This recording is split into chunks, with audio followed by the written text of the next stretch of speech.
Dan kita akan langsung mulai dengan calon presiden nomor urut 1. Kami persilakan kepada Bapak Anies Baswedan untuk maju ke atas panggung dan menyampaikan visi misinya. Kami persilakan Pak Anies untuk segera menuju ke panggung utama. Pak Anies, waktu Bapak adalah 4 menit dimulai dari sekarang. Assalamualaikum warahmatullahi wabarakatuh. Selamat malam dan salam sejahtera untuk semuanya. Bismillahirrahmanirrahim. Negara hukum menempatkan hukum sebagai rujukan utama untuk memastikan hadir rasa keadilan, memberikan kebermanfaatan, dan memberikan kepastian kepada semua. Ini harus dipegang teguh oleh pemegang kekuasaan, baik yang di puncak dan seluruh jajaran. Tapi apa yang terjadi?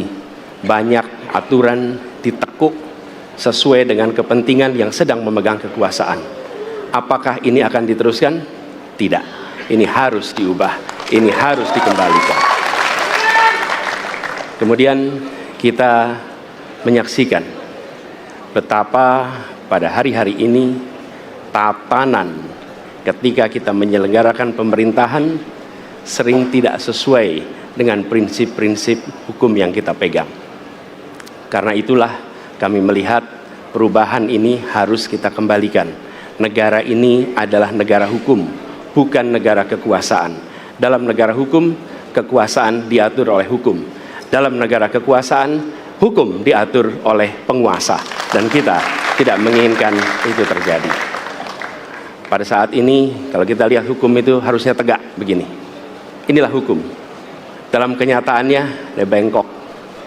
Dia tajam ke bawah, dia tumpul ke atas. Dan kondisi ini tidak boleh didiamkan, tidak boleh dibiarkan, dan harus berubah. Karena itu kita mendorong perubahan, mengembalikan hukum menjadi tegak kepada semuanya. Dan bila kita saksikan hari ini ada satu orang milenial bisa menjadi calon wakil presiden, tetapi ada ribuan milenial generasi Z yang peduli pada anak-anak bangsa, yang peduli pada mereka yang termarginalkan. Ketika mereka mengungkapkan pendapat, ketika mereka mengkritik pemerintah, justru mereka sering dihadapi dengan kekerasan, dihadapi dengan benturan, dan bahkan gas air mata. Apakah kondisi ini akan dibiarkan? Tidak, kita harus lakukan perubahan. Oleh karena itu, kami memperhatikan ini sebagai hal-hal yang mendasar. Yang tak kalah penting, ini kedua nih, yang tak kalah penting. Kita menyaksikan pada saat ini ada peristiwa seperti peristiwa Ibu Mega. Ibu Mega Suryani Dewi, seorang ibu rumah tangga yang mengalami kekerasan rumah tangga, lapor pada negara, tidak diperhatikan, dan dia meninggal korban kekerasan. Apakah akan dibiarkan? Tidak, ini harus diubah. Dan tidak kalah penting, hadir bersama saya di sini ayahnya Harun Ar-Rasyid. Harun Ar-Rasyid adalah anak yang meninggal, pendukung Pak Prabowo di Pilpres 2019 yang menuntut keadilan pada saat itu. Protes hasil pemilu. Apa yang terjadi? Dia tewas sampai dengan hari ini tidak ada kejelasan. Apakah ini akan dibiarkan? Tidak, ini harus diubah. Karena itu kami mendedikasikan diri hadir untuk memberikan komitmen bahwa dari puncak sampai ke bawah kami akan tegakkan hukum pada siapa saja. Kami kembalikan marwah kehidupan bernegara yang menempatkan hukum sebagai tempat yang paling tinggi.